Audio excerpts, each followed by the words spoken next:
La inflación de diciembre se estima entre el 30 y el 32%.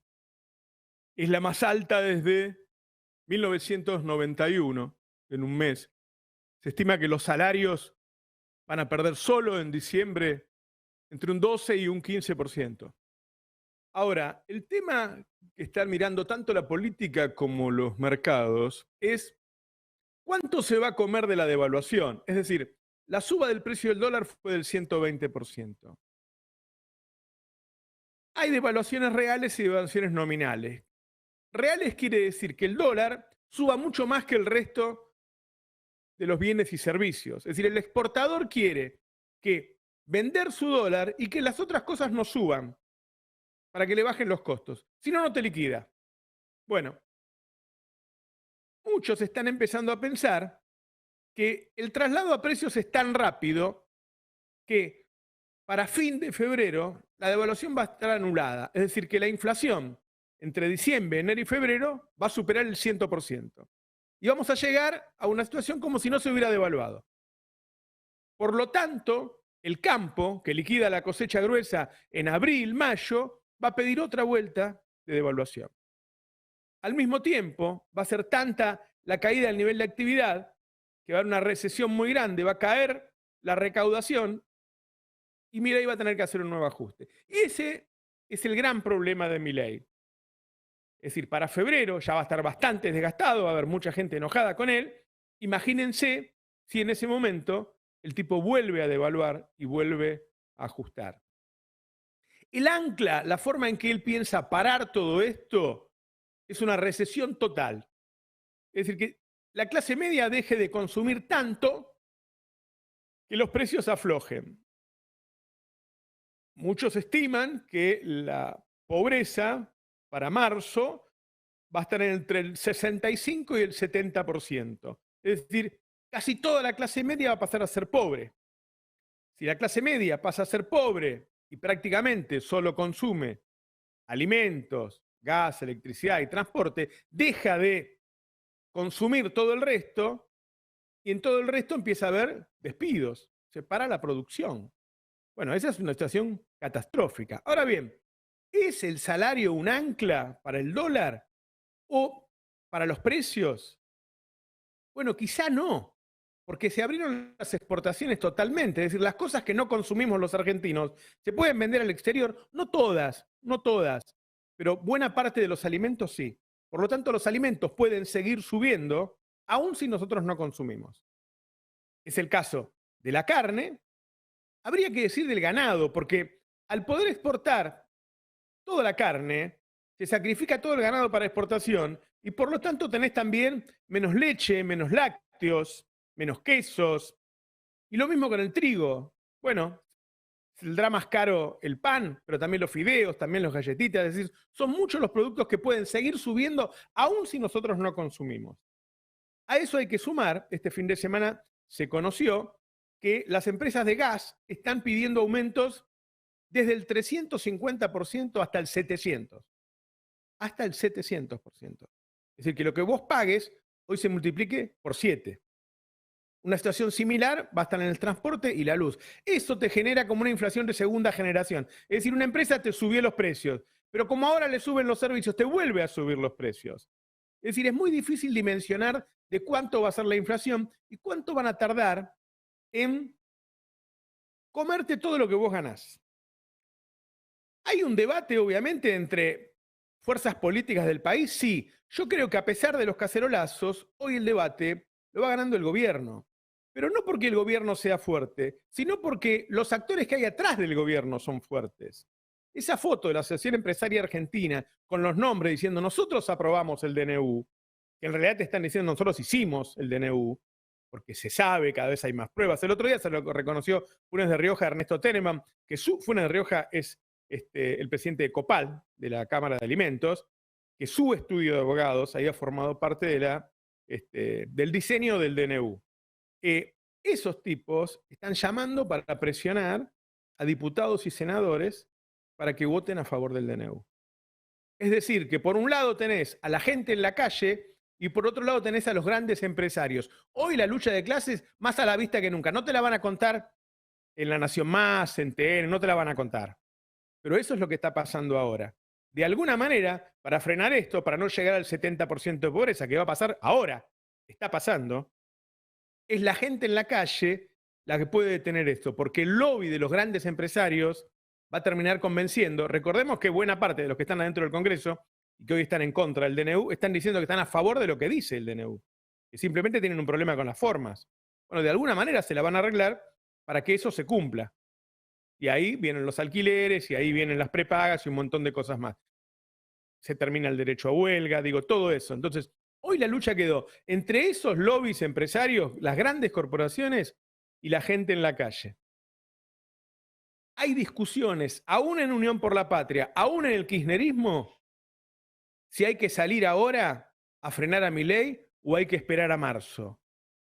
Esperar a marzo significa más sufrimiento y significa que quizá lo logren, con el hambre del pueblo. Así estamos hoy lunes 26 de diciembre. Hola compañeros, compañeras, ¿cómo están? Buenas, Roberto, ¿qué tal? Roberto. Buenas.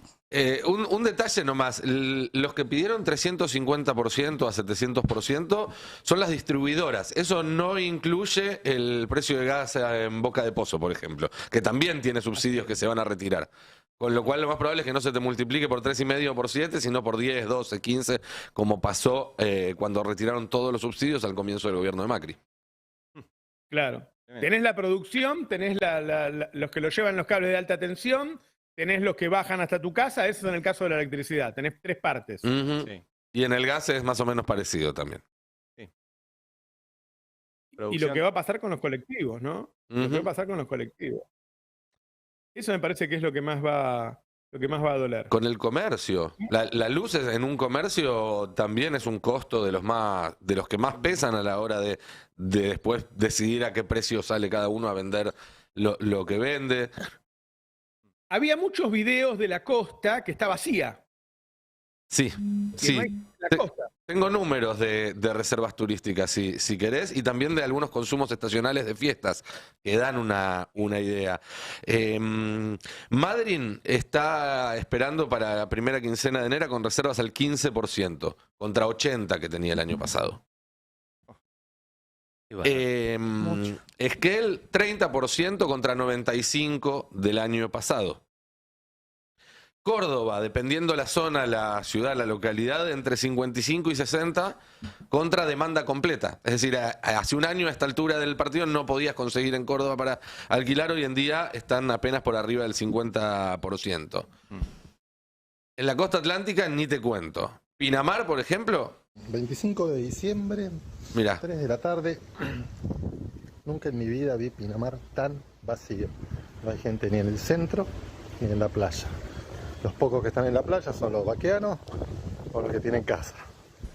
Nunca en mi vida me pasó tener tanta gente que venga a pedir trabajo en esta época del año cuando no conseguías a nadie para que te dé una mano con la limpieza y el mantenimiento. Es un pueblo fantasma.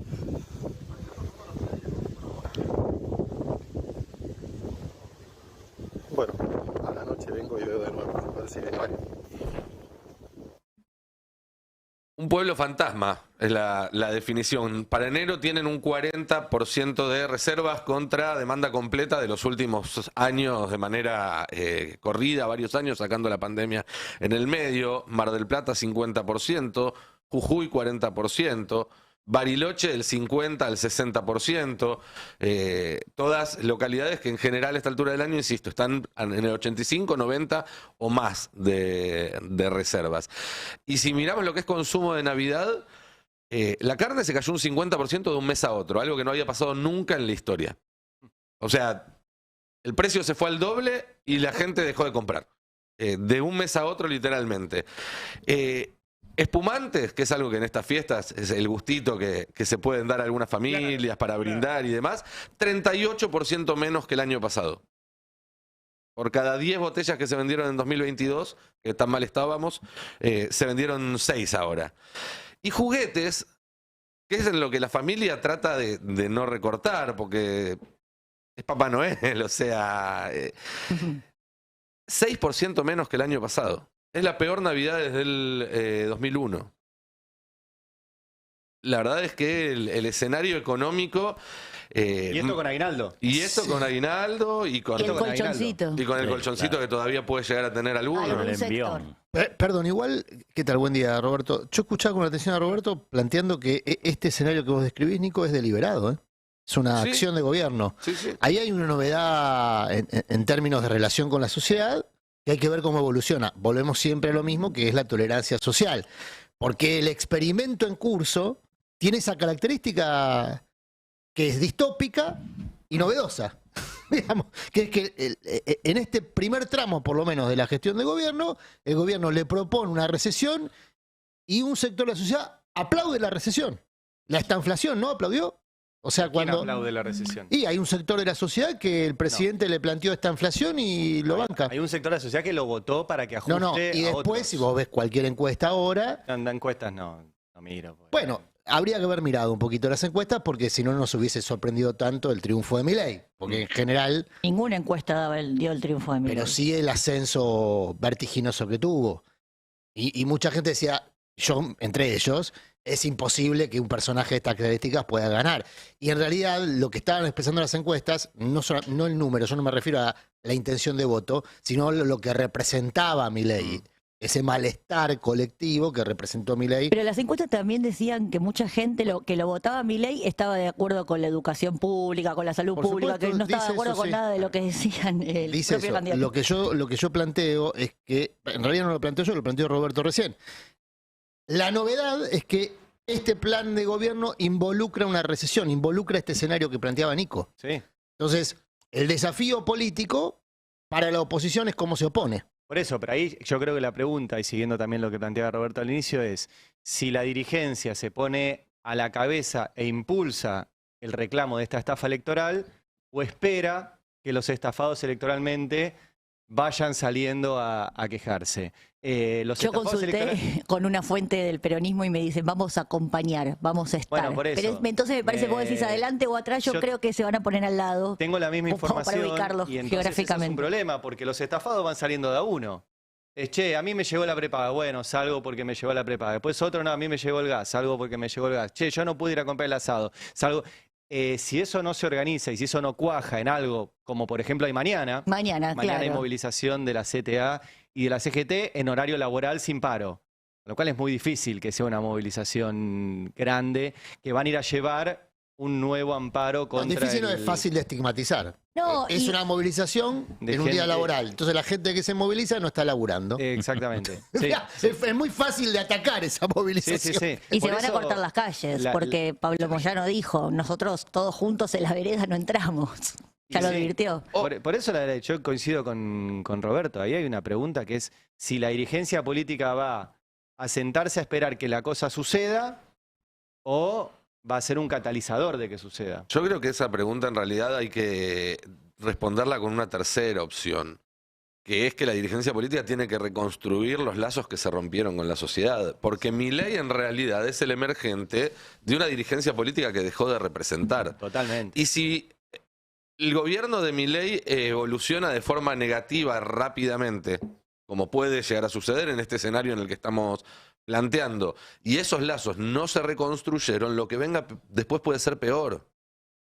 Ya el peronismo perdió esa carta de cuando se pudre todo nos vienen a buscar a nosotros Sí, sí, es verdad automáticamente. eso, ¿Es lo esta decía dirigencia Cato Poi, política sí, la sí. que puede hacer esto? Digo, por ejemplo, mañana marcha la CGT. La cúpula mayoritaria de la CGT, Daer y Acuña, es la cúpula que nos hizo perder a los trabajadores 30 puntos de salario. ¿Sí? En 8 años son lo mismo. Porque en eso Milei tiene un punto. O sea, ¿cómo vamos a recuperar el poder adquisitivo de los trabajadores si la cúpula de la CGT tiene en su currículum que durante su gestión perdimos 30 puntos? Mm. ¿Es No hay, posible? no hay que perder de vista que Milei tiene una relación particular con una buena parte de la sociedad, ¿no? Es un líder carismático, el tipo. Ujú. Hay mucha gente que está dispuesta a bancarlo, es importante. Pero a mí me parece que el peronismo tiene que mostrar una alternativa. Me parece que ahí está el rol de Axel, ¿no? Que la Sí. gente vea que hay una alternativa ante ante una situación que se va a tornar desesperante, sinceramente, ¿no? Es feo decirlo, estamos en las fiestas, pero bueno, uno lo vio, hoy a la mañana salió el decreto para echar a 7.000 personas y para decir que todo empleado público está bajo revisión. que Sí. todos pueden ser echados, ¿no? Bueno, Axel Este, Roberto va a estar a la parrilla hoy y mañana fuerte, ¿eh? Muy fuerte. Por el tema de que se trata el jueves en la legislatura el presupuesto con la inclusión de aumento de alícuotas en la provincia de Buenos Aires. Va a estar a la parrilla, digo, lo vimos desde ayer ya, ¿no? El sistema de medios de poder, que es un sistema de medios hoy asociado a Milei, después esto puede eclosionar, veremos, pero hoy está asociado a Milei. Anoche lo puso a la parrilla, Clarín, lo puso a la parrilla a Axel por el tema de aumento de impuestos en provincia, y es el gran desafío que tiene Axel por delante, porque si él se propone liderar la oposición a Milei, el sistema de medios que está representado en AEA lo va a atacar fuerte, ¿eh? Sí, la primera gran batalla que vamos a ver de esto que dijo Axel, plata hay, la tienen los ricos y la tiene un sector muy chiquitito, y si tenemos que sostener el estado de la provincia de Buenos Aires, tenemos que ir a buscar la plata donde está. Claro, pero la construcción mediática que se está haciendo de eso es: Axel le aumenta a la clase media en provincia de Buenos Aires el impuesto al auto y a la vivienda. Claro. Vean ahora la narrativa que se está formando en torno a lo que Y se trata el después jueves. hay que ver cómo evoluciona esa cosa autoritaria que está mostrando el hombre, ¿no? Que la mostró el primer día en el Congreso, cuando dio el discurso de espaldas al Congreso y hablándole a su gente, y que lo muestra en la agresividad de las redes, ¿no? Le faltó el respeto a Hugo Arana, que hace unos años que está muerto, y dijo en un tuit ayer que todos los que pensábamos distinto a él éramos corruptos o cínicos. Digo, resentidos, ¿no? De todo, Claro. de todo. Hay una agresión constante respecto a los que están contra de él, que puede ir increciendo, porque el tipo, todavía no, ni siquiera está, yo iba a decir, el tipo recién no vive en Olivos, sigue viviendo en un hotel que deberíamos investigar, nosotros laburo para el Destape, si está pagando algo. No está pagando, ¿eh? Lo publicamos, Roberto. Mirá, ya aprovecho y paso el aviso. Para entonces dádiva. Es una Entonces, dádiva. sí. dádiva. Bueno, Es una es que- dádiva de En realidad, Eduardo Elstein. la pregunta ¿es dádiva o es cohecho? Lo que Porque Elstein está recibiendo cosas a cambio del presidente mientras él está alojado ahí. Justamente. La diferencia entre dádiva y cohecho Claro. justamente es si hay una contraprestación o no. Lo que publicamos es una presentación que se hizo por averiguación de delito.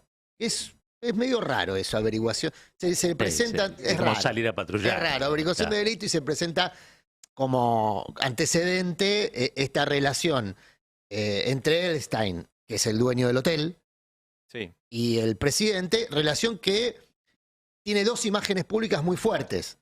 El día de la asunción de Milei en el Congreso, con Elstein en los palcos, y el día del discurso de Caputo, donde se anuncia el ajuste, El martes. el martes exactamente, en la celebración de Hanukkah con Milei también. ¿Será uno de los interesados en quedarse con el Banco Nación? Y probablemente. El fin de semana publicó el colega Carlos Burgueño, en una nota en Perfil, no sé si la vieron, Ujú. que dio a entender que uno de los interesados es Marcos Galperín. Le digo, tenés que tener 25.000 millones de dólares o conseguirlos para quedarte con el Banco Nación. El otro tipo que tiene un banco grande y que ya se quedó con un banco que era público, como era ese Elstein, que es el banco hipotecario. Claro. Tiene además el BAX, que es un banco de mercado de capitales. Tiene además Cresud, que es una de las principales exportadoras de soja. Y tiene además IRSA, que es una de las beneficiarias de la derogación de la ley de alquileres. O sea, si tenés que hacer un empresario beneficiado con el DNU es un combo, es el DNU y los anuncios de Caputo, Elstein entra en los dos. O sea, entró en la devaluación, entra en las Claro. exportaciones, entra en la ley de alquileres y entra en la posibilidad de quedarse con el Banco Nación. Es el tipo que aloja a Milei. Un privilegiado. Los únicos Otra privilegiados cosa son los que estaba ricos.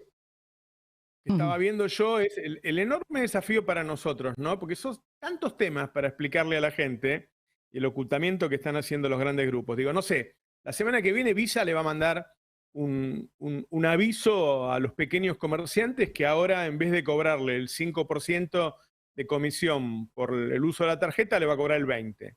¿Sabe el comerciante que lo decidió Milei? ¿Que a la Visa le puede cobrar lo que quiere? Y en algún Cuando momento te llega cae la la gente- ficha. Lo material, cuando te impacta al comerciante o al trabajador, trabajadora, cuando te impacta tan fuerte, te cae la ficha.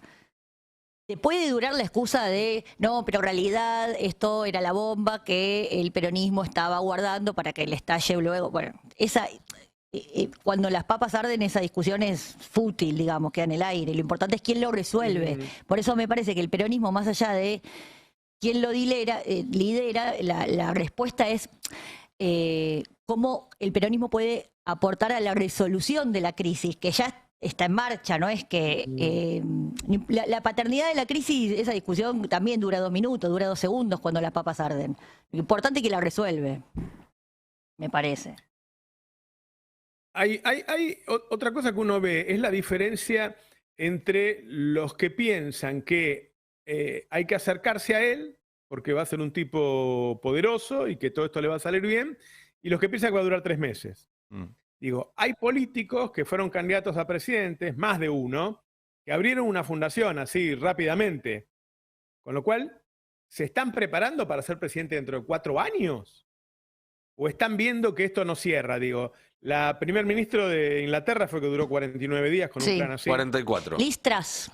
La diferencia es que el sistema político inglés tiene un mecanismo que permite, cuando un gobierno la choca tan fuerte, generar una transición que no signifique violencia, que no signifique miseria, que no signifique caos. ¿Sí? Básicamente, los diputados y senadores, los lores y comunes en Inglaterra, hacen una moción de censura, sacan ese gobierno, arman otra mayoría y ponen a otro. O sea, el Parlamento saca al Ejecutivo. Es un gobierno parlamentario, exacto. Es parlamentarismo. O sea, el sistema inglés lo que te permite son las dos cosas. Sacar un gobierno rápido y tener un mismo gobierno por siempre. Exactamente. De verdad. Claro, el sistema de poder en Argentina hoy está respaldando al presidente. Ese es el dato político relevante de la época. El sistema de poder... AEA y AmCham, la Cámara Empresaria Argentina. No, pero eso es poder económico. Es el sistema de poder que rige en la Argentina desde la dictadura para acá.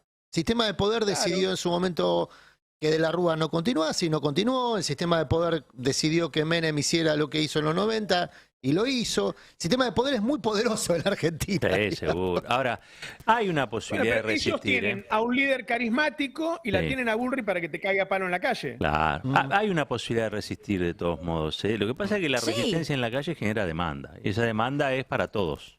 No es solamente para Milei. Es una demanda de dirigencia. Y muchas veces, una vez que se abre la caja de Pandora, bueno, tenés un 2001.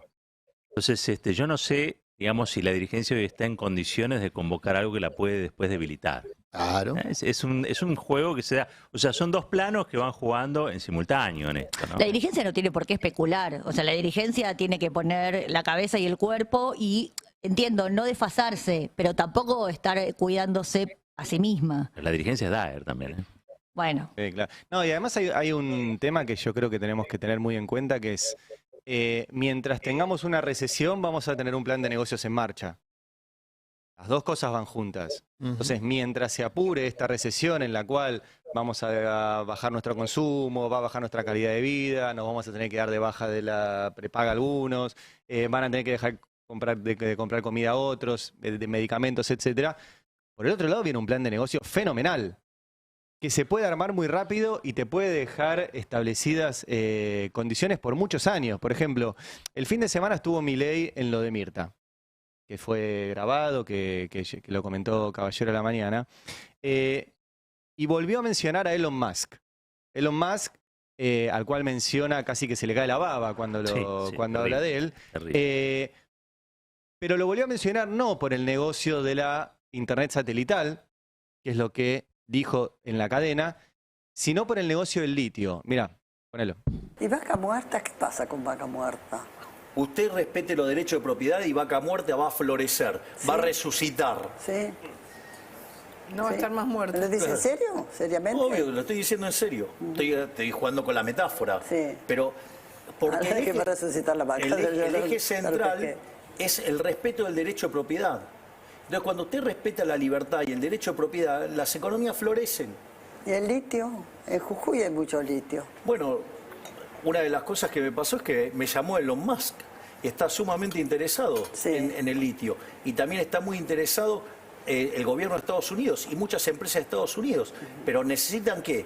Un marco jurídico que respete los derechos de propiedad. Porque usted, digamos, usted puede ser muy buena, puede ganar mucho dinero, pero si después alguien se lo va a robar, no va a invertir. Por eso es lo que pasa en Argentina. Quiero Dos cosas sobre esto. Primero, recién Caballero, mientras lo vimos en primera, ¿funciona Vaca Muerta? Sí, funciona. Vaca Muerta bate récord todos los meses de producción y está produciendo más que en 2008. 2008 fue cuando empezó la crisis energética que le explotó después al segundo gobierno de Cristina. Argentina está produciendo en conjunto más que en 2008. Claro, porque si no te van a decir, no, Vaca Muerta en 2008 todavía no había sido... No, claro. El país está produciendo más que en 2008. Vaca Muerta es la envidia de Frondizi, ¿no? Si Frondizi estuviese vivo. Sí. Ahora te sumo algo de eso. Pero yendo a lo del litio y de Elon Musk, que él dice que quiere nuestro litio, lo quiere porque Ya lo sabemos. sus tecnologías utilizan el litio como batería, lo cual está buenísimo, digo, si quiere venir y comprar litio. Pero cuando él dice el tema de la legislación, ahí hay algo clave. Hoy en día el litio se rige por la ley de minería. La ley de minería es una ley que heredamos de Menem, es una ley del año 93, que no fue modificada, que se intentó modificar en el último tramo del gobierno de Alberto Fernández y no se modificó, entre otras cosas, por la oposición de los gobernadores del norte, que no querían sentarse en la mesa del litio y discutir en serio ese tema, y que le da a las empresas de minería, por ejemplo, 30 años de estabilidad impositiva. Entonces, si Elon Musk pone un pie en la Argentina, tiene 30 años de garantía de estabilidad impositiva sobre la inversión que haga.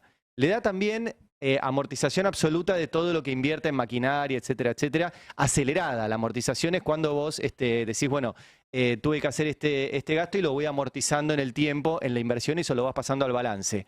Te permite amortizarlo mucho más rápido. Te da el pago de regalías de un tope del 3% sobre lo que declares en boca de mina, que es lo que declare la empresa. ¿Y Milei qué hizo en el DNU? Derogó los 2 bancos de información minera que tiene el Estado. Sí. ¿Para qué lo derogó? ¿Para qué los eliminó? Para que el Estado no tenga información sobre lo que hacen las mineras y después te declaren en boca de mina lo que quieran. Entonces, Milei está legislando ya, y por eso lo dice, para por un lado mantener el código minero, para por otro lado que el Estado esté a ciegas en términos de minería, y que lo más efectivamente, si quiere venir a poner un pie en el litio, que por ahora la Argentina no industrializa el litio. No. Se va solo lo el extrae. carbonato de litio y se va y se industrializa en otro lado, se lo pueda llevar barato para industrializarlo. A en diferencia otro de lado. los demás países de limítrofes de Argentina que sí tienen altos impuestos sobre la extracción minera y están queriendo hacer el triángulo del litio con Argentina, y Argentina tiene una política muy contraria a Bolivia y a Chile. Sí, O sea que hay otros ejemplos en la región que muestran que se puede hacer muy lo contrario. sí. De todas formas, Bueno, ahí está el desafío comunicacional de mostrarle a la gente que no es que el Estado no se mete, sino que el Estado se mete a favor de los poderosos. Total, Claro. Sí, obvio. ¿No? Sí. Yo me acuerdo con Macri, hablando de Vaca Muerta, que Macri le puso un subsidio a Techín que llegó a ser $700 millones anuales. Llegó a ser el 0,5 del PBI. después se lo sacó y fue a juicio. Después se lo sacó y fue a juicio. Y fue el inicio del fin del gobierno de Macri. ¿Eh? Yo cuando hablaba recién del sistema de poder, el inicio del fin del gobierno de Macri, en términos de su relación con el público. Los grupos fue, por económicos supuesto, peleándose entre ellos. Claro, fue por supuesto la caída estrepitosa del programa económico, el endeudamiento con el fondo y demás, pero sobre todo su ruptura con el establishment, la ruptura de Macri con el establishment en la figura de Techín. Le sacan Porque el ahí me banquito, parece que en términos es de lo Bonavena, digamos, le sacaron el banquito. Claro, ahí es lo central, ¿no? Que la gente entienda que no es que el Estado no interviene y da libertad, sino que interviene a favor de ellos. Digo, cuando vos te fijás ahora, por ejemplo, que las tarjetas de crédito tenían, no sé, un 7% de máximo que te cobraban, ¿no? Ahora, no tenían un piso. Si vos querías competir, podías competir abajo de ese 7, ¿sí? No es que restaba competencia.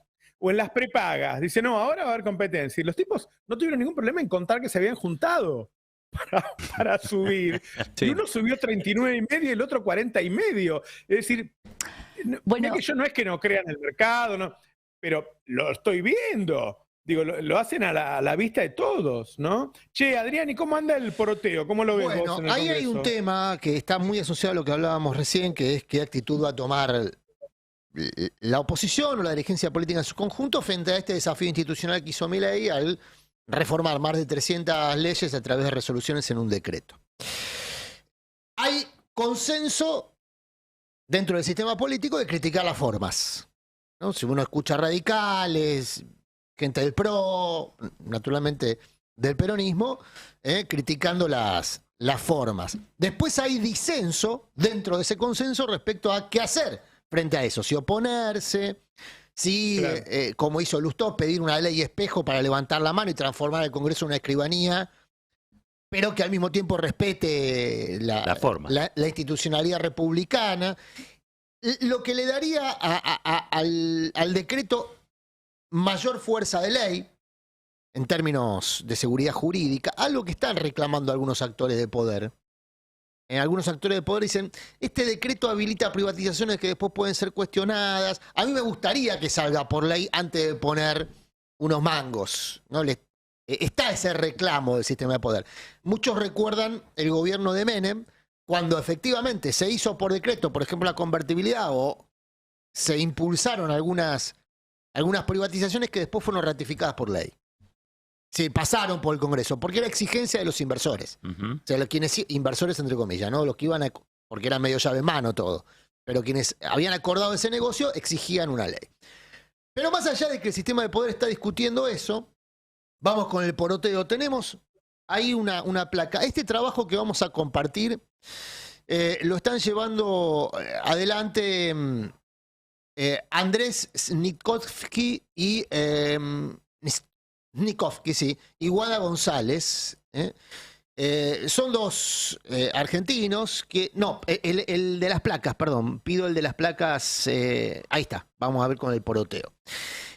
Y ellos que están realizando un proyecto colectivo que es, con fuentes, ir consignando las diputado por diputado y senador por senador cómo se va expresando en relación al tema del DNU.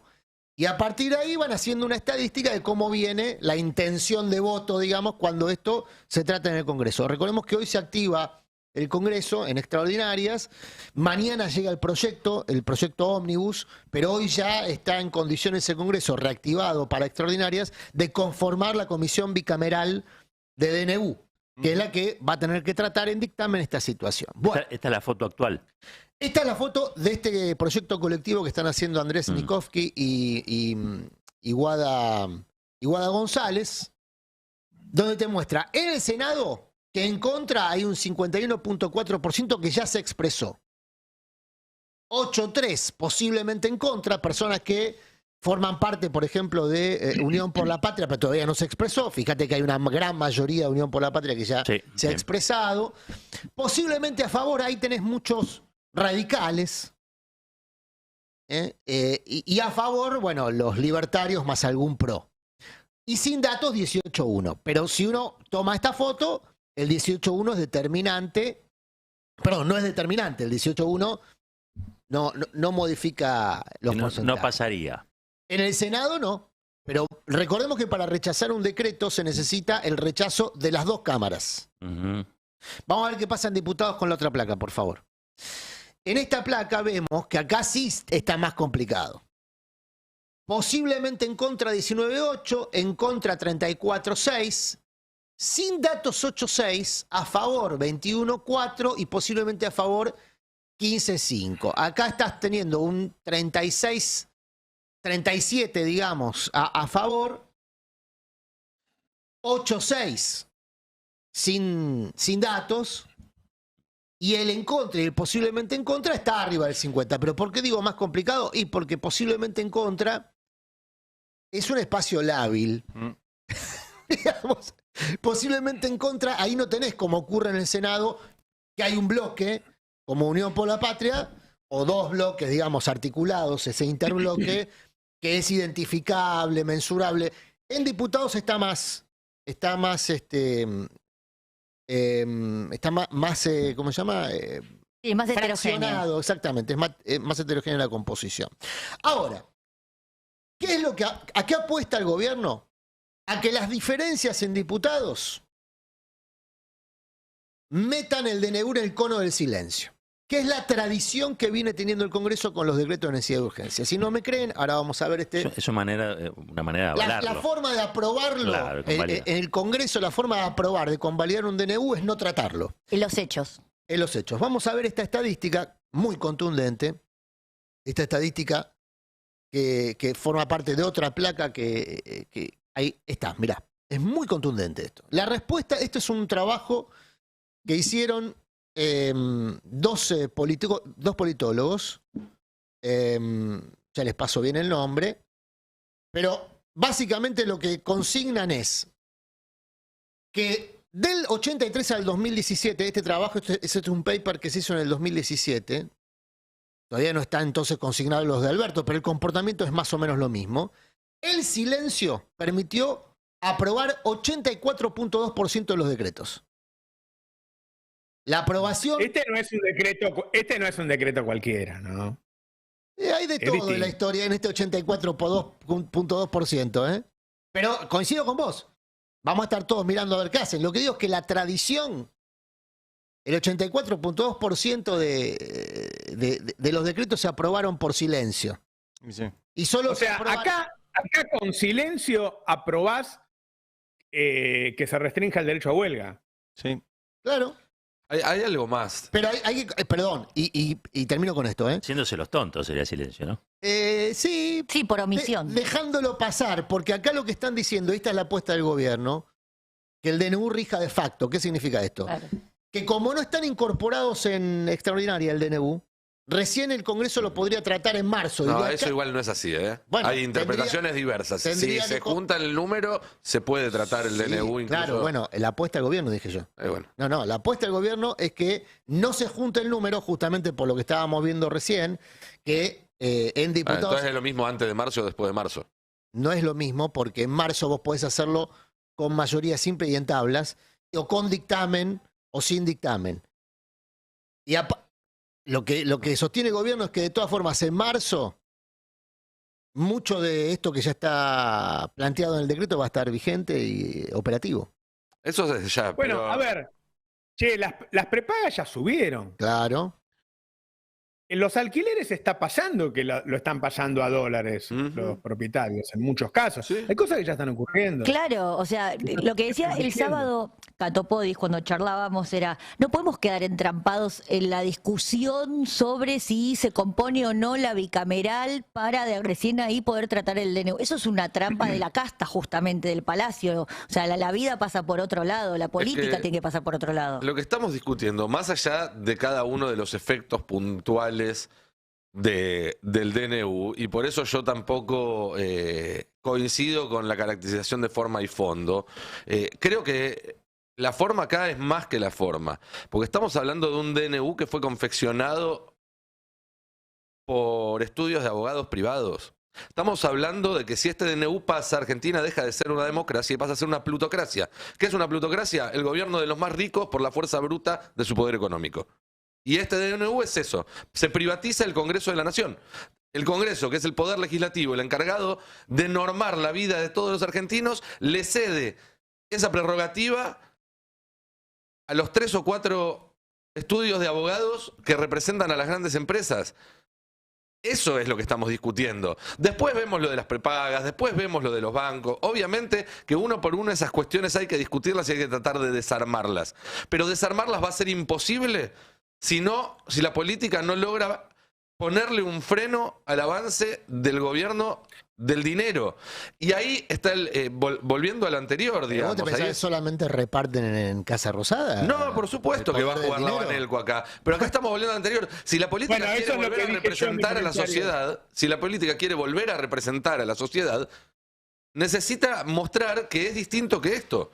Porque si es lo mismo que esto, ¿quién va a querer volver a votar a un político alguna vez? Ponele que ellos terminan arreglando con el PRO, los radicales que le están diciendo, no, si lo haces por las buenas, si lo haces por ley, lo aprobamos. Piensen lo siguiente, ¿cómo se trata por ley todo esto?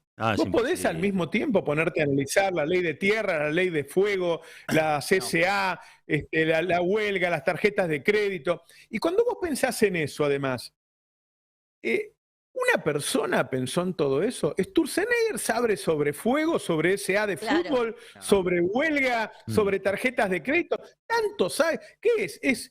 Es el Arauz ilustrado, es ese muchacho. Él sabe de todo. Nunca vimos algo así. Es evidente que... Un genio. Es evidente que Sturzenegger fue el compilador. O sea, cuando compilas un libro, Los writers.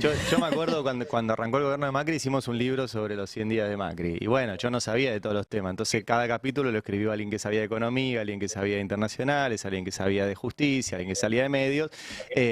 Bueno, Sturzenegger hizo eso, digamos, mándenme. Por eso incluso en el decreto hay hasta conflictos de interés que van a chocar. Total. Porque cada uno mandó la suya.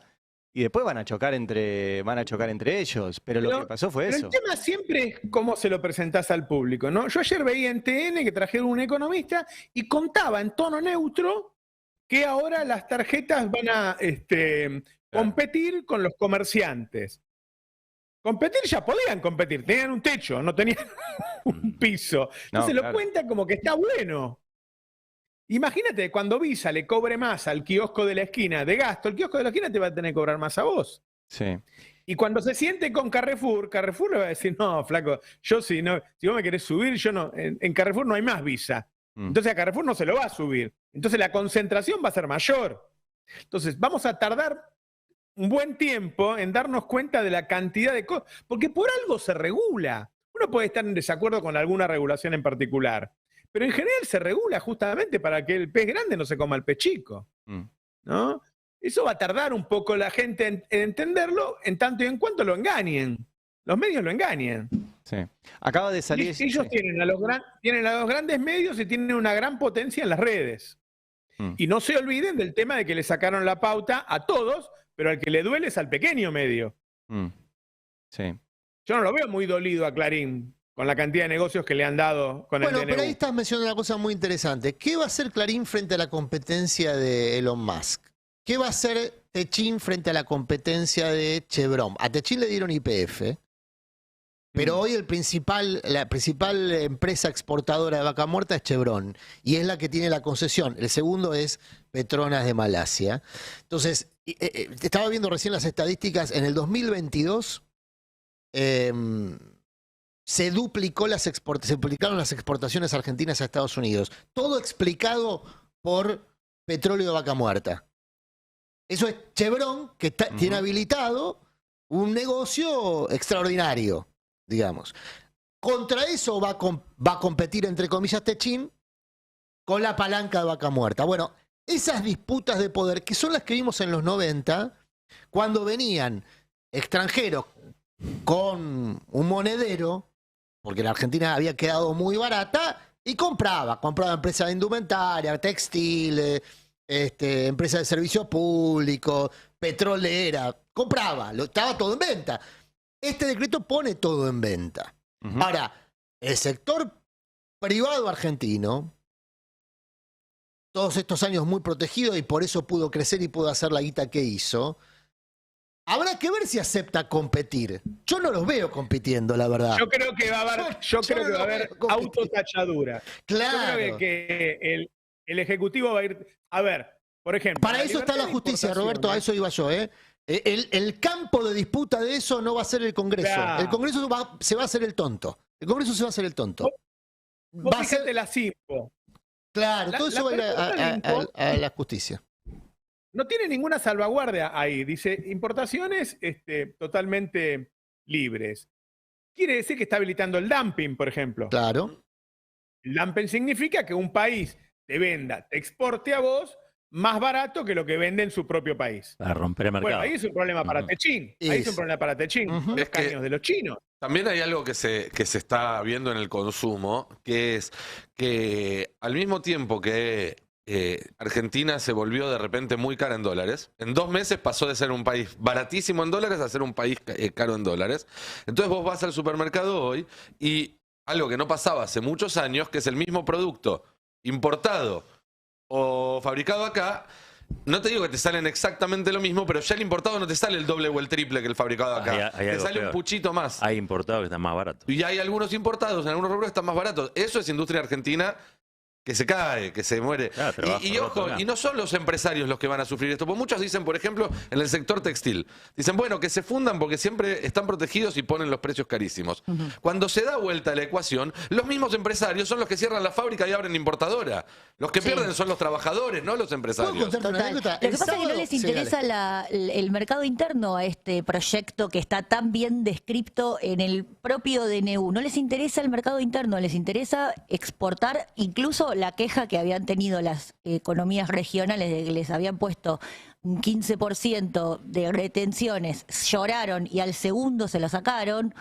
Y directamente lo consiguieron antes de que se redactara el DNU, da cuenta de que solo, o sea, nosotros como gente que quedó del lado de adentro del país, no les importamos ni como consumidores. No, o sea, claro. nuestro Che, consumo no les importa. Ya hay 3 demandas contra el DNU. Hay 2 amparos, uno que presentó, lo publicamos el otro día, que presentaron desde la CTA, el Observatorio de Derecho de la Ciudad, desde ATE. Hubo un segundo que presentó Jorge Rizzo, un hombre muy vinculado a los abogados de la ciudad de Buenos Aires. Y hay un tercero que presentó Andrés Gil Domínguez, el abogado Mirá. constitucionalista, que pidió una medida cautelar y además con un dato, la que presentó Gil Domínguez cayó en el juzgado de Pablo Caicials. Pablo Caicials fue uno de los que viajó al Lago Escondido Así es. y que el otro día fue sobreseído, ¿sí? Y era el que tenía más de 80 causas vinculadas al Grupo Clarín mientras viajaba invitado por el Grupo Clarín al Lago Escondido. Bueno, Caicials es penal económico. Caicials es... ¿sí? Penal económico. Y se supone que el fuero de atracción va a terminar siendo... No, contencioso administrativo es contencioso Caicials. administrativo. Contencioso Ok, Yadarola ok. es el Ah, penal Yadarola, económico. Yadarola. No, Está por bien, eso. está, Yadarola. Todos están en contencioso todo administrativo. Bueno, porque ahí que está ahí hay una- Furnari el primero, ¿no? Furnari es el primero, hay que ver a cuál le toca a Rizzo, y el tercero es que repito, le tocó a un tipo que tenía 80 expedientes del Grupo Clarín, 82 para ser precisos, como publicamos, mientras el Grupo Clarín se lo llevaba a pasear al Lago Escondido y el otro día fue sobreseído, según la justicia, por culpa nuestra. O sea, porque nosotros publicamos el documento que prueba ese... Por contarlo. Ese viaje, bueno, Gil Domínguez está pidiendo que no intervenga Caicials. Igual el personaje clave ahí, que ya lo he visto reflejado en algunas notas, se llama Sergio Fernández. Hay una anécdota que a mí me la confirmó el propio Garabano, que es que cuando Macri llegó al gobierno, el fuero que tiene quilombo todos los gobiernos es el contencioso administrativo, porque es donde la gente, donde las empresas o quien sea demanda al Estado. ¿Sergio o Javier? Perdón. No, Ahí Sergio. voy. Ah, perdón. Garabano dijo... Tranquilo. Garabano pidió una reunión con todos los jueces del fuero contencioso administrativo y le dijeron, bueno, tal día, tal hora te esperamos todos. Genial. Cuando llegó a una reunión en una mesa grande donde tenían que estar todos, había un solo juez, que era Sergio Fernández. Y el mensaje fue, acá hablas conmigo. El fuero tiene un montón de jueces, pero el que maneja ese fuero es Sergio Fernández. Ya lo he visto reflejado en varias notas del fin de semana, diciendo, bueno, que el gobierno está tendiendo un puente con él, porque es el que te garantiza si este DNU avanza o no en términos judiciales. Un hombre Sergio Fernández, que es del semillero de Rodolfo Barra, que es el actual abogado del Estado. Es decir, el juez que va a decidir se formó profesionalmente con una de las partes. Consecuencia del gobierno fallido de Alberto Fernández, que no se modificó nada del sistema de justicia y ahora dependemos de esta banda. Sí. Y bueno, Bueno, hablando de justicia, es así. también absolvieron, Jimena, el tema de la Gestapo sindical, ¿no? Sí, recordemos brevemente la Gestapo sindical, o se conoció así. Antisindical. Bueno, claro, lo que pasa es que ellos querían crear una Gestapo, recordemos la Gestapo, ¿no? Una organización nazi para salir a cazar. Una fuerza parapolicial. Claro, pero en este caso para salir a cazar sindicalistas, que era el nombre que ellos mismos le pusieron en una reunión que vimos todos por la tele, porque se filmó desde una cámara cenital. Incluso a veces podés ir al Banco Provincia y te llevan a recorrer y te dicen, mirá, aquí fue donde se filmó la Gestapo sindical. Es parte es turístico. Claro, tuvimos que sacar todos los micrófonos, todas las cámaras, porque estaba todo acá bien instalado, en donde se da cuenta de una reunión entre María Eugenia Vidal, funcionarios de Clarín, ex directivos de la CIDE y empresarios a los que se les reclamaba que se desatara esto mismo, una Gestapo sindical en contra de los sindicalistas porque estaban ejerciendo una resistencia muy fuerte al gobierno de Mauricio Macri pero en particular al gobierno de María Eugenia Vidal.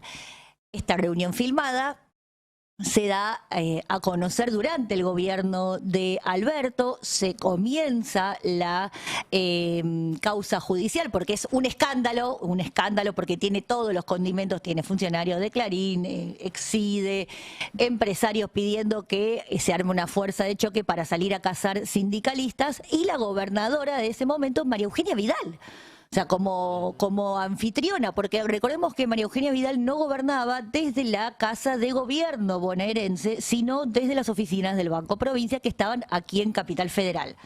Y por eso se produce adentro del BAPRO, por eso se produce dentro de ese banco la reunión, porque era su casa, los invita, ella pone los micrófonos y las cámaras. Un detalle no menor que se suele pasar por alto cuando recordamos este caso, es que la declaración completa de Marcelo Villegas, que fue el ministro de Trabajo, que mencionó la palabra Gestapo, que fue lo que generó tanta alarma, dijo, si yo pudiera, haría una Gestapo para terminar con todos los gremios. Es decir, no estaba hablando de los sindicalistas corruptos, no estaba hablando de los sindicalistas combativos, estaba hablando de el sindicalismo como institución en la Argentina.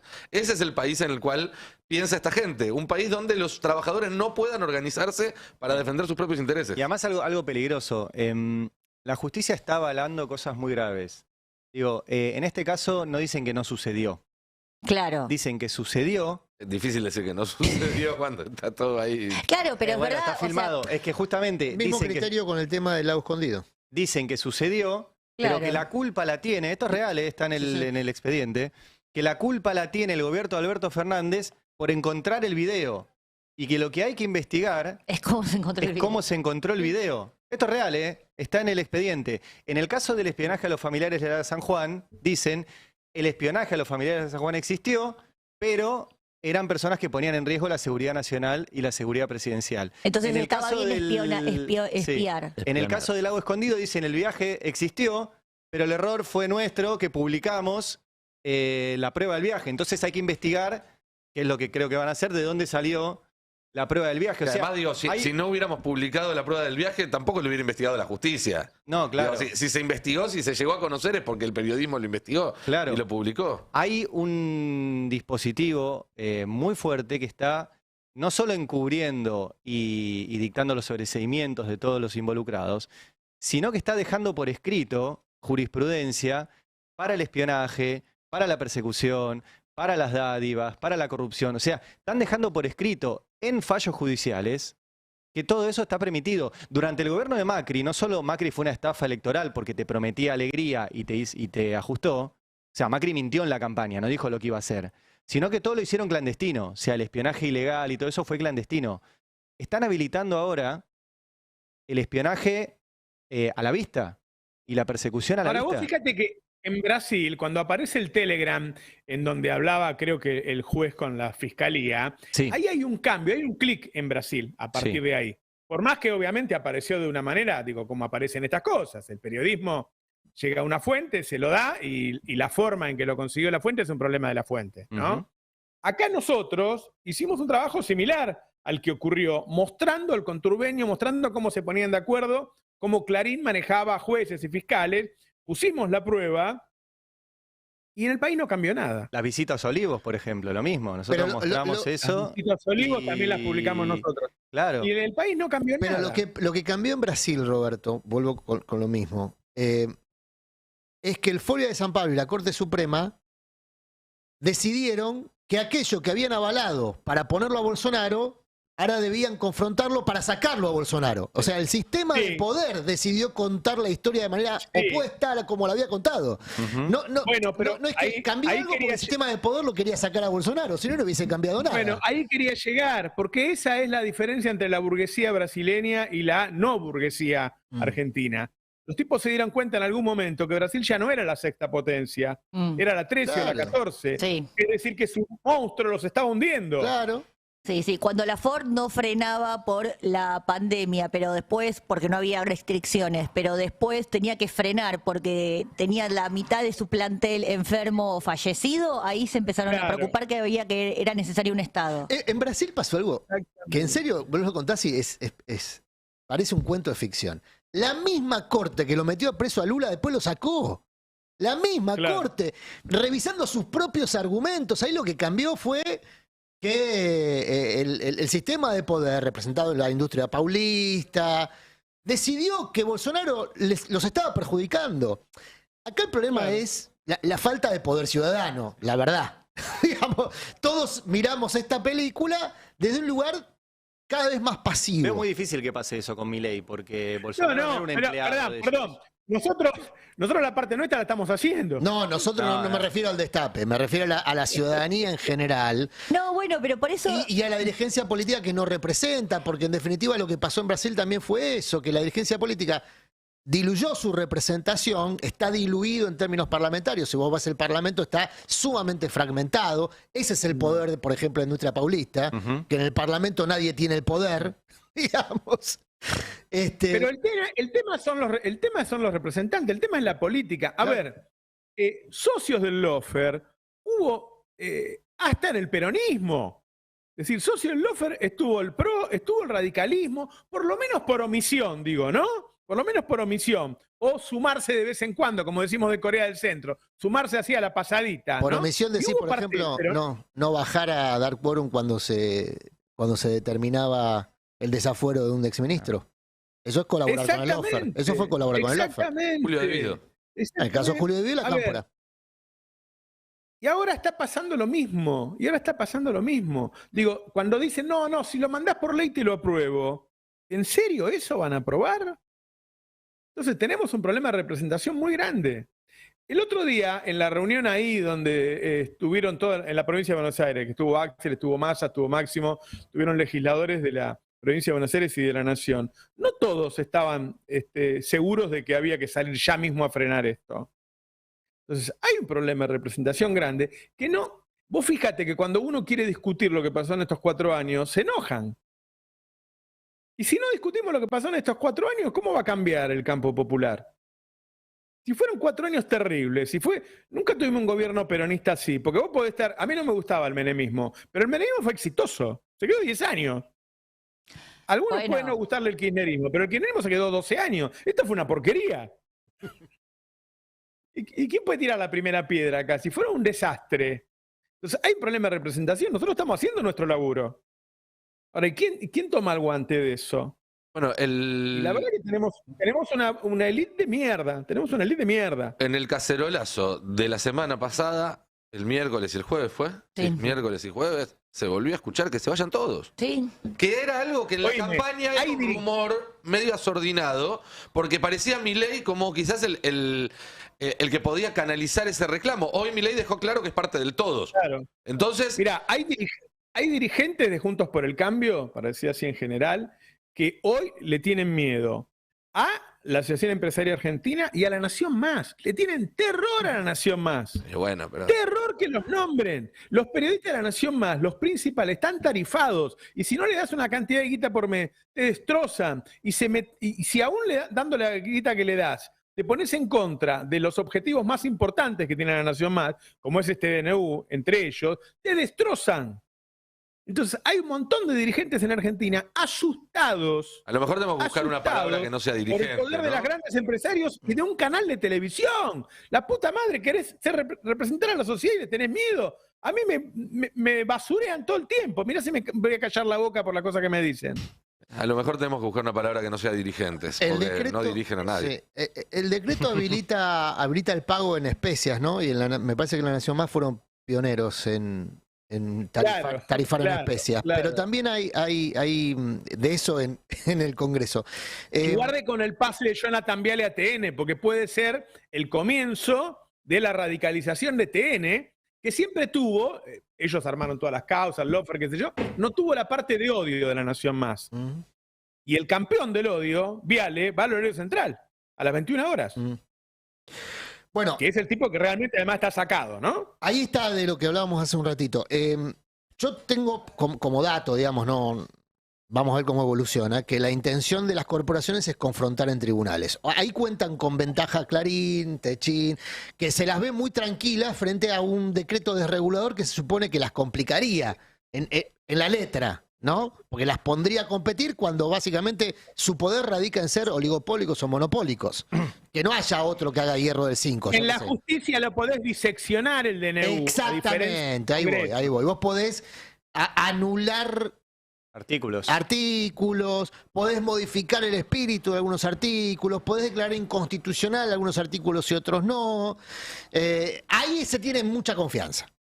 Básicamente, el sistema de poder argentino, que depende mucho de sus posiciones oligopólicas y monopólicas, pues la verdad, ponelo a competir a Techin con la importación de hierro de 5 chino. No puede competir. Por más que vos tengas paralizada la obra, digamos, no puede competir Techin. La verdad, no es... Está bien, pero como digamos que Techin puede dejar de vender hierro del 5 chino en la Argentina y tiene otros 30 negocios. No, pero no puede. No puede porque básicamente la posición de poder de Techin se basa en su posición monopólica. Si pierde el monopolio, pierde poder. No es solamente negocios. La posición de AEA, en general, de todos los que integran AEA, es su posición de poder por el lado de posiciones monopólicas u oligopólicas. Clarín. No, Clarín, ahora se supone... Es muy interesante lo que pasó.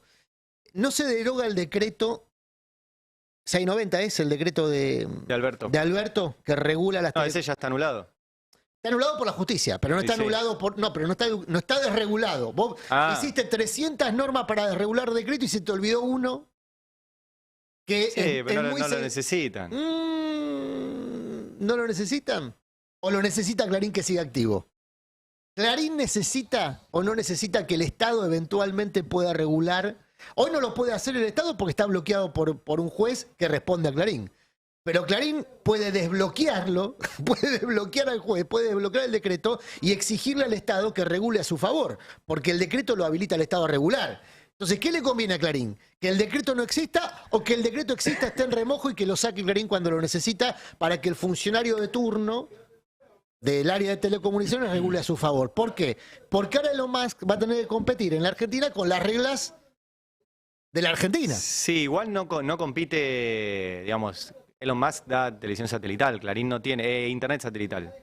Clarín no tiene eso. Telecom no tiene, no, pero ojo, porque el decreto... No tiene satelital. Pero el decreto amalgama todos los servicios de provisión de internet. Sí. Entonces, Musk y Telecom ofrecen el mismo producto, digamos. Internet, sí, por distinta vía. Y bueno, sí, que en definitiva Internet, la televisión, mucha gente hoy es Internet. Sí, no, de hecho el decreto habilita que Musk no solo te dé Internet, sino que te dé contenidos. Por eso. Entonces, ahí me parece más interesante. No es que Prat Guy, mirá, Sturzenegger, se me mezclaron los...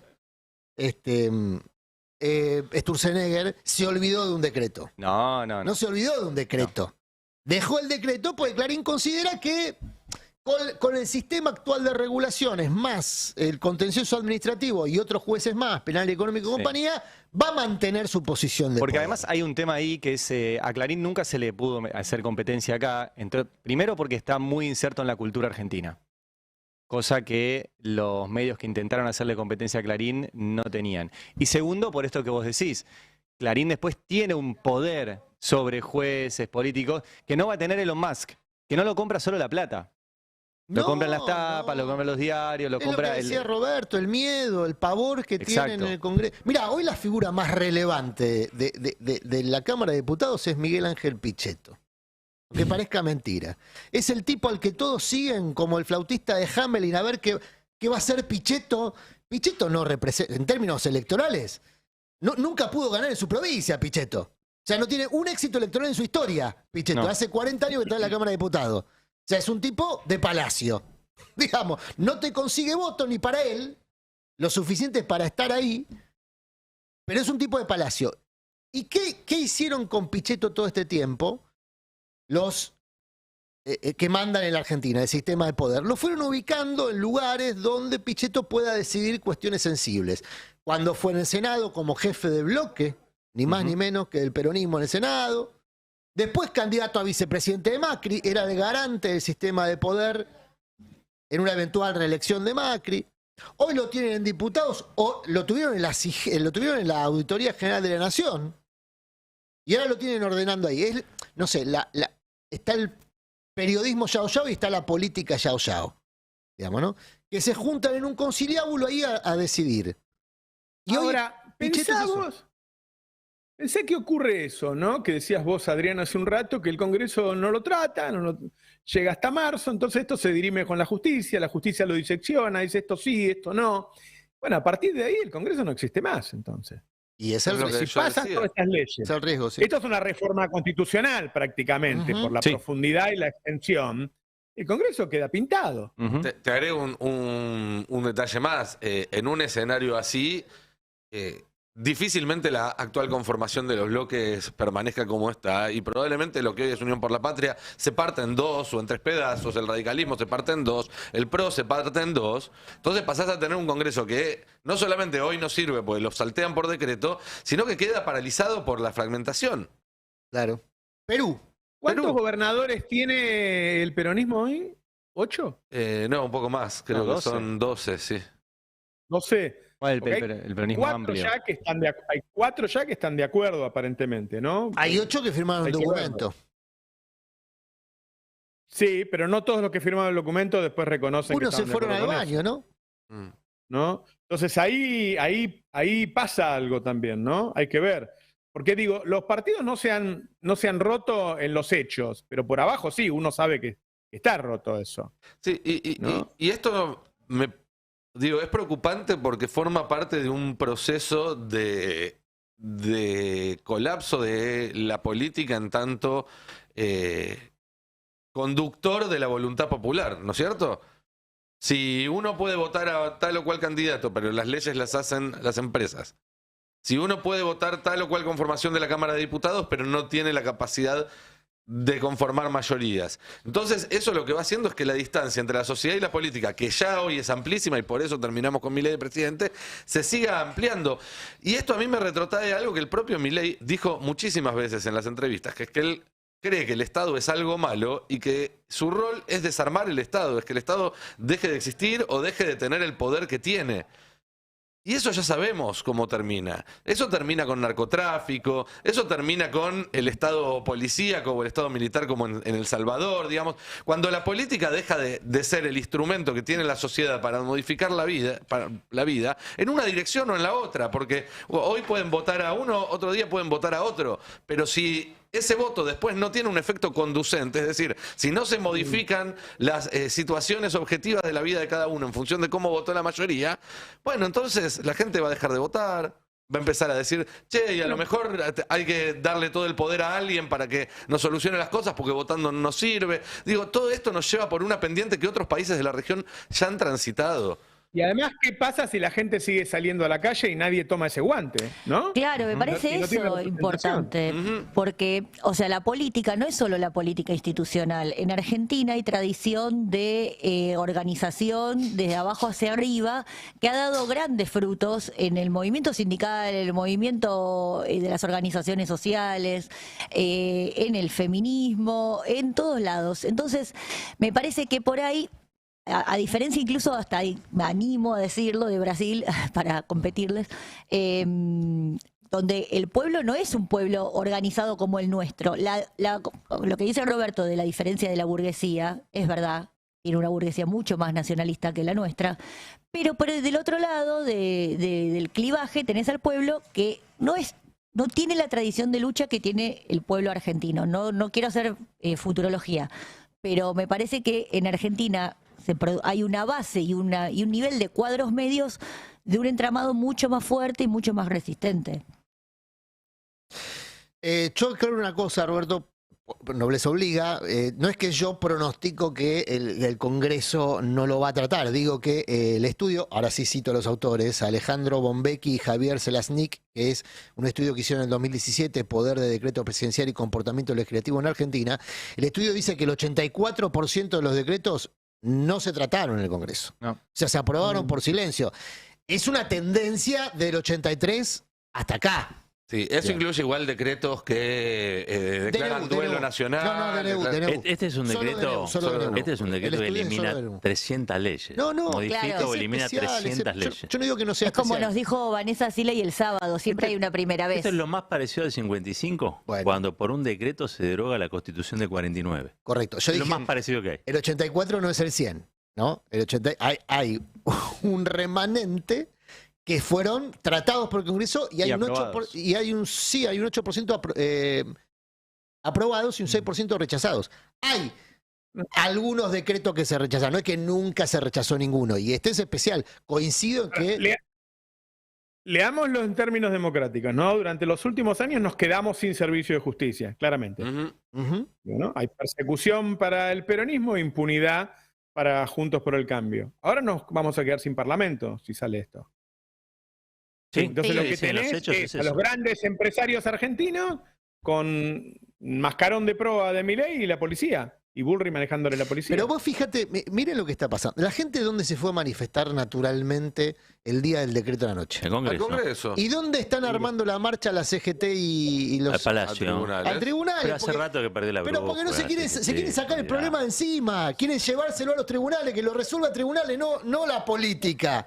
Es bastante clarito, digamos. La ciudadanía fue a demandarle al Congreso y el Congreso, donde estaban los líderes sindicales, porque ese día del decreto, al día siguiente los líderes sindicales fueron al Congreso, decidieron llevárselo a los tribunales. No vengan acá, protesten allá.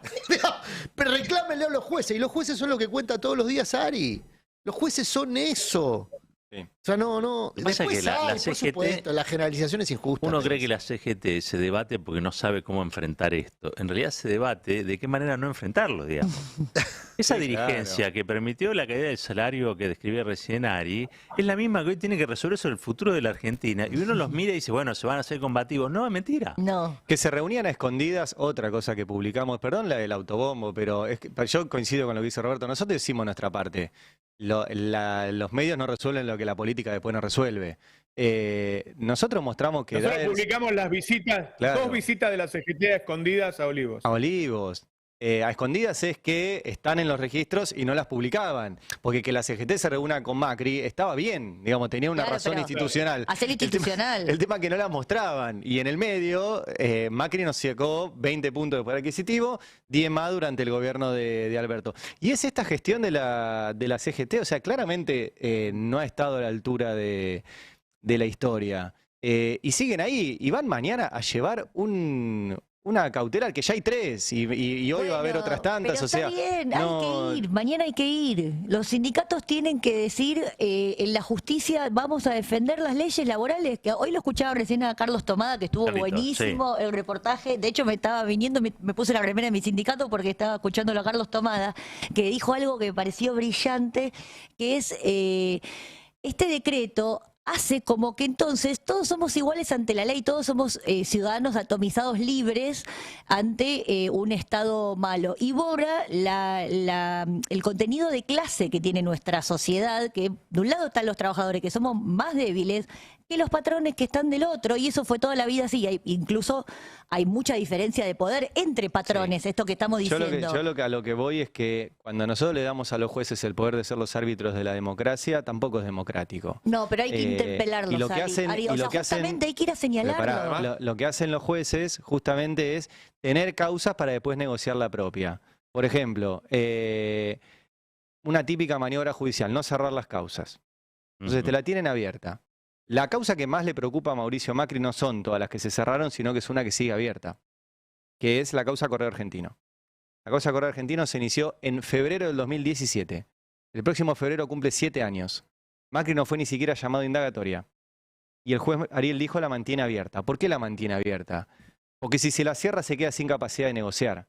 Entonces, ¿qué les estás dando a los jueces del fuero contencioso administrativo? Que si yo les pregunto a ustedes, excepto Sergio Fernández, que lo acabamos de nombrar, ¿ustedes conocen algún juez del contencioso administrativo? Está bien, O sea, pero son absolutamente es simbólico. anónimos. No es simbólico. Les estamos dando a un grupo de tipos que no conoce a nadie, que no fueron votados, el poder de decidir sobre un DNU. Y ese DNU no lo tienen que decidir los jueces. Lo tiene hay que resolver la señalar a política. justicia. Está Es un bien, pero señalamiento político a la justicia. lo que Tampoco se es está haciendo. una cosa o la otra. Y tampoco es que mañana van a ir Daer, Acuña y Moyano, se van a bajar de un taxi y van a subir al 4º piso. Van a meter 100.000 personas, 80.000, 50.000. ¿Mañana? Hay que ir mañana, sí. Y van a estar Ojalá. acompañados del... Entonces, Sí. ¿cuántos sectores hay hoy en día que puedan plantar 100.000 personas en la calle? En vez de reclamarle a la CGT, reclamemos a los otros que pueden juntar 100.000 personas, ¿por qué no las están juntando?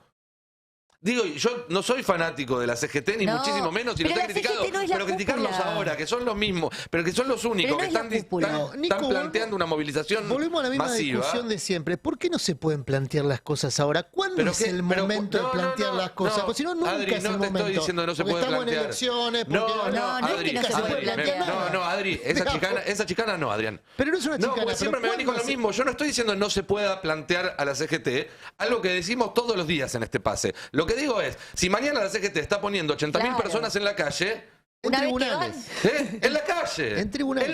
En la calle que Bullrich dice que no se puede cortar. Claro. Y que van a ir a cortarla. También es un desafío al gobierno. La cortó Entonces, Bullrich, bueno, la policía ok, de Bullrich la cortó el otro entonces, día. bueno, entonces, ¿qué hacemos? ¿Nos quedamos en casa y esperamos No, que esto pase? no, ¿Cuál para es nada. tu Mañana hay que propuesta ir. desde la positiva? Te estoy Ahora, preguntando. Yo no ¿Qué señal me dedico, yo no soy estúpida? dirigente político. ¿eh? No, bueno, pero No, no, tenés, no, bueno, un, pero son tenés un micrófono, trabajador. tenés un lugar de Aparte sos privilegio. trabajador de prensa, Sí, algo sos ¿Qué, trabajador. qué se hace desde, Somos algo, desde la todos. sociedad civil contra este tipo de cuestiones? Yo creo que la movilización, por supuesto, siempre es muy importante. Ok. La conducción es muy importante. Sí. El compromiso es muy importante.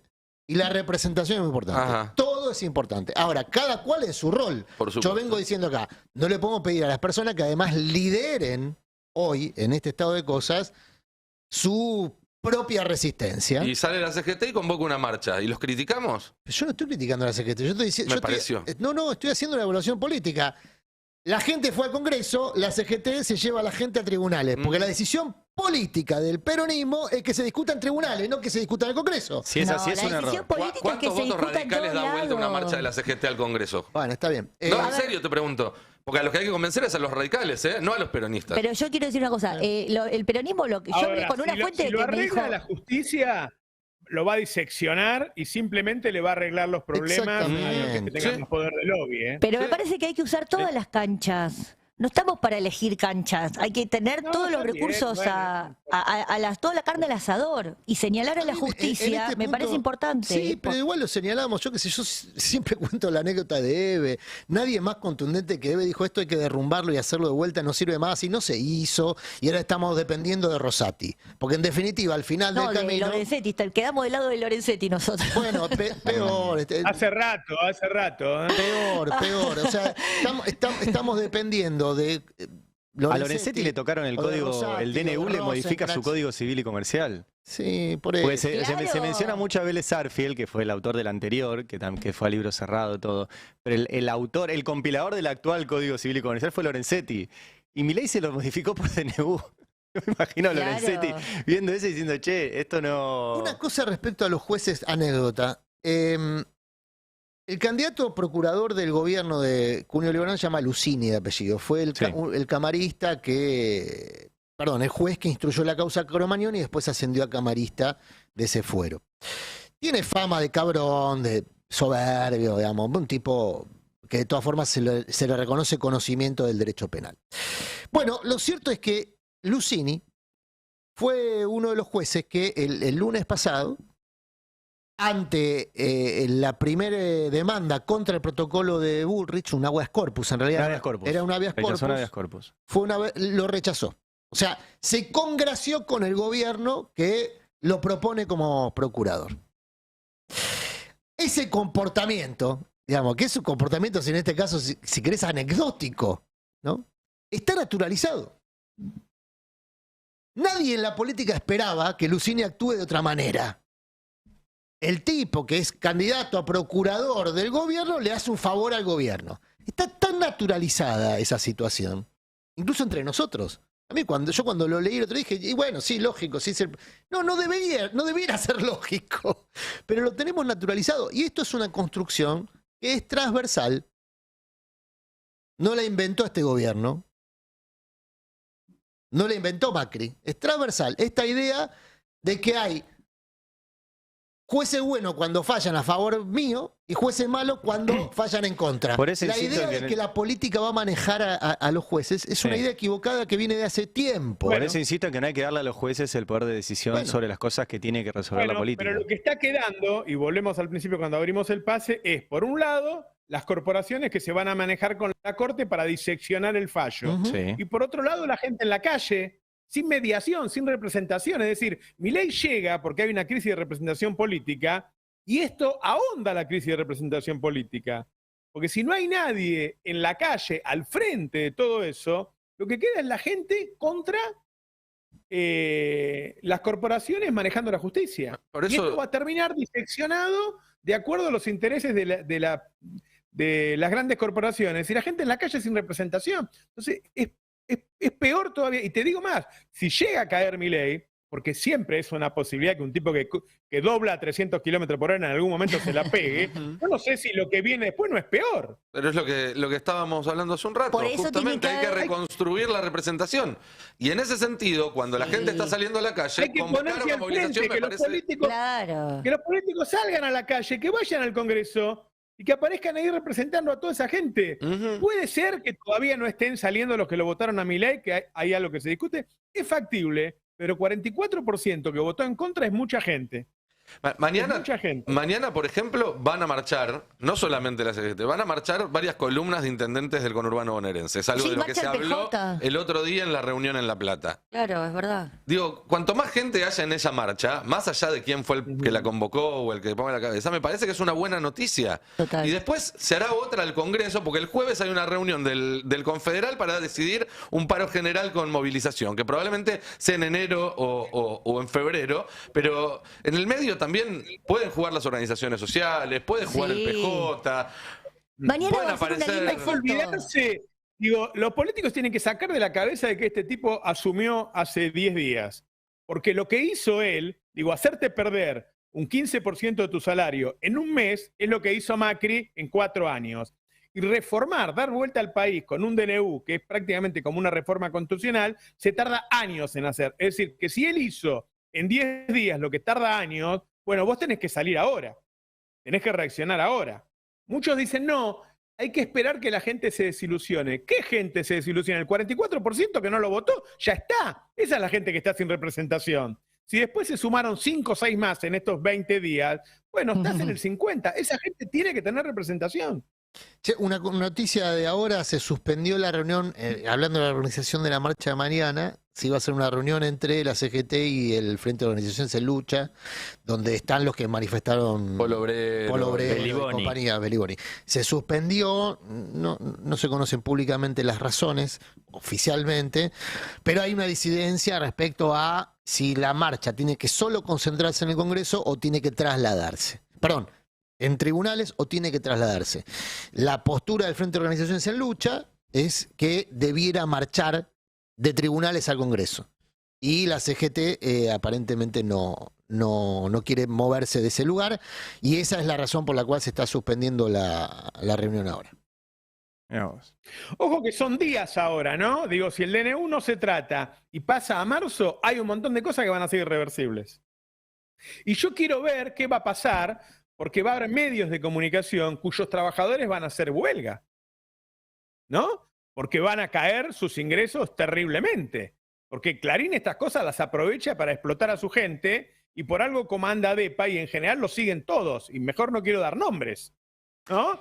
Y ahora está restringido el derecho a huelga. Yo desde ya le digo que en el destape no está restringido el derecho a huelga. Bueno, el destape, si hay que hacer huelga, hay que hacer huelga. Gracias, porque en el DNU teníamos prohibido a los trabajadores de radio y televisión hacer paros. En noviembre de 2010. No, de hecho está prohibido. Está prohibido. Está el 75% hay que garantizar. Sí, ¿no? a partir del 29 de diciembre. Ahora, decime vos, ¿cuál es la necesidad y urgencia de que los trabajadores de los medios no puedan hacer huelga? Meter miedo. Clarín Meter se miedo. habló Porque de- digo, lo que se viene en esta etapa, lamentablemente, es muchos trabajadores de prensa sin laburo. Y eso, por un lado, silencia sus opiniones, su información y su voz. Y por el otro lado, le mete un miedo terrible a los que queden con laburo de que si dicen una coma de más, los rajen, porque además no solo no van a poder hacer paros, sino que está permitido ahora los despidos con causa, sin indemnización, por lo que a la empresa se le ocurra. Entonces, eso va a generar silencio.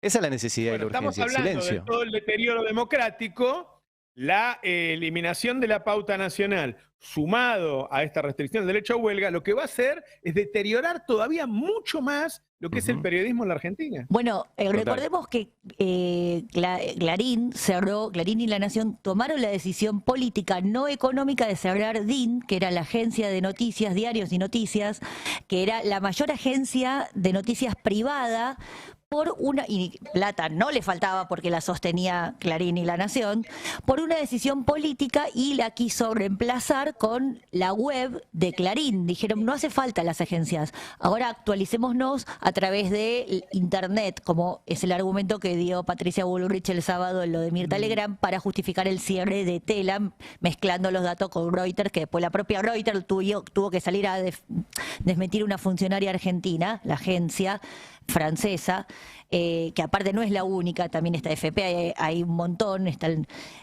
lleno de agencias en todo el mundo, y lo que hizo fue despedir a 100 trabajadores, dejarlos en la calle de un día para el otro, porque lo que querían evitar era justamente la función de una agencia periodística, que es la rigurosidad, que es lo que quieren evitar a toda costa en la comunicación de este gobierno. Por eso ponderan Twitter como fuente de información, porque todo supuestamente está en las redes, en donde nada se chequea y donde todo, cualquier fruta, por ser académica. Sí, pensá que Patricia Bullrich habló de 200 trabajadores para todo Reuters y son 2.500. Hay como un pife grande, ¿no? Sí. Bueno, es difícil, acertó el 10% nomás. Es difícil encontrar un minuto de la cena con Mirta Legrand el otro día en el cual o Bullrich o Milei no digan un dato falso o una mentira. Ahora, Es impresionante. ¿pero por qué? Cada cosa que decían era fruta. Se burlan Sí. de Mirta. ¿Por qué está baneado los videos de Mirta y Milei del sábado en YouTube? ¿Por qué no los podemos ver? No sé. ¿Qué pasó? Debe haber derechos. Ahí. Sí, ahí en YouTube hay derechos y en X. Ahora le dicen derechos. No, Derechos y que derechas. tiene que Sí, ver- claro. pero tiene que reclamar el afectado, digamos, ¿no? Me O sea, parece que- los videos míos, yo nunca digo, no, Pero no los Canal puedan 13 subir. me parece que Canal 13 banea todo, ¿eh? Pero me parece que Canal 13 no permite que YouTube reproduzca ningún contenido. Ahora, en el caso de... El Tano acá dice que es la primera vez que pasa. Bueno, en el caso de X, lo que se viralizó de inmediato fue la emoción de Mirta. Dios.